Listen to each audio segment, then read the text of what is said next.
It's Thursday, the 1st of December 2022. Welcome to the Fast 5 by Fear and Greed, where we give you the top 5 business stories you need to know in just 5 minutes. I'm Michael Thompson, and good morning, Sean Aylmer.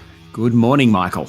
Sean, 5 stories in 5 minutes, some big ones today. Let's jump into it. Story number 1, inflation in Australia eased to a 6.9% pace in the year to the end of October, helping trigger a jump in the local share market and hopes that maybe, just maybe, the pace of price rises won't accelerate much more.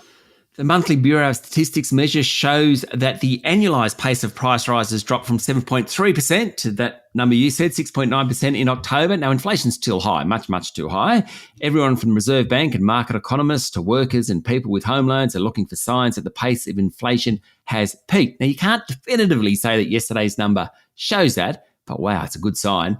Remember, the ABS puts out a quarterly inflation number. For the last quarter, it was 7.3%. Both the Federal Treasury and Reserve Bank expect the December quarter number to be closer to 8%. But at least the first month of that quarter has undershot, albeit the data is based on a smaller sample. Why do we care? Because the Reserve Bank is lifting interest rates by 275 basis points in the past 6 months to head off inflation. If inflation slows, and there are signs that it's slowing, that's what yesterday was all about, the chance of a big rate rise in coming months lessens. That's good news for home loan repayments, good news for consumer confidence. It's even good news for house prices, Michael. Yeah, sure is. Story number 2, Sean. Scott Morrison has become the first former Prime Minister to be censured by Parliament, though if he's upset by it, he isn't showing it. Certainly isn't. In fact, Mr. Morrison yesterday said he still believed 3 of his 5 secret portfolios were warranted. Remember last week we heard from a special inquiry that he did the wrong thing? Well, he's ignoring that one. He's not going to apologise for something he says was necessary in the face of an unprecedented crisis, and says he would have told people about the extra portfolios if he'd been asked at press conferences. The House of Representatives voted 86-50 to censure Mr. Morrison, including the Greens and all the crossbenchers except Bob Katter. Ahead of the vote, the coalition claimed the censure motion was a political stunt, though former Home Affairs Minister Karen Andrews, who held the portfolio which Mr. Morrison became shadow of, abstained from the vote, and Bridget Archer crossed the floor and voted for it. So, not everyone in the Libs agreed that it was a political stunt. No, not quite.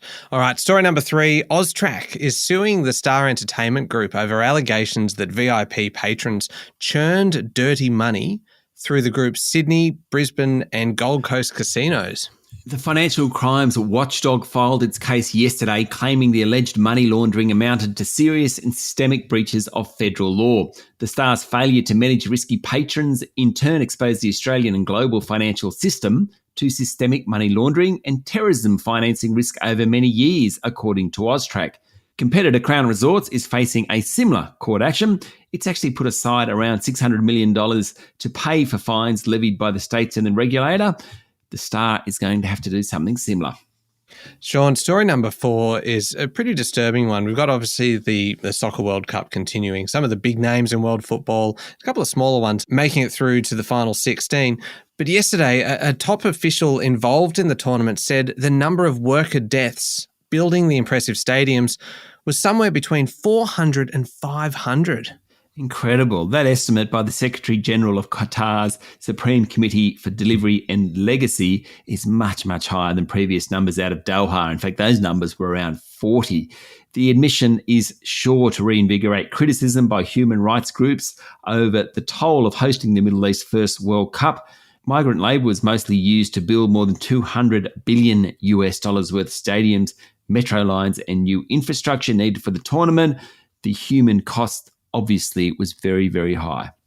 All right, story number 5, Sean. This one feels like it's got the makings of a science fiction movie or a horror movie. Climate change is causing thawing of ancient permafrost, reviving 24 extinct viruses, including one from a lake that froze more than 48,000 years ago.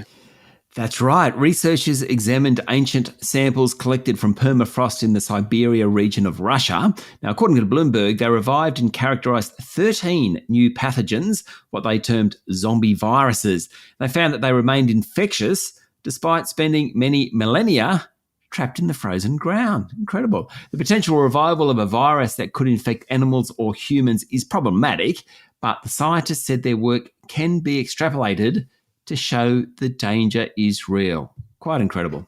Yeah, pretty disturbing, I reckon. There we go. Top 5 business stories in 5 minutes. Thank you, Sean.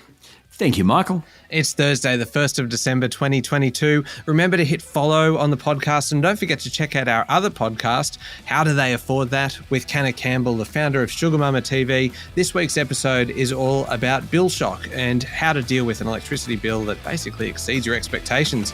I'm Michael Thompson, and that was the Fast Five by Fear and Greed. Have a great day.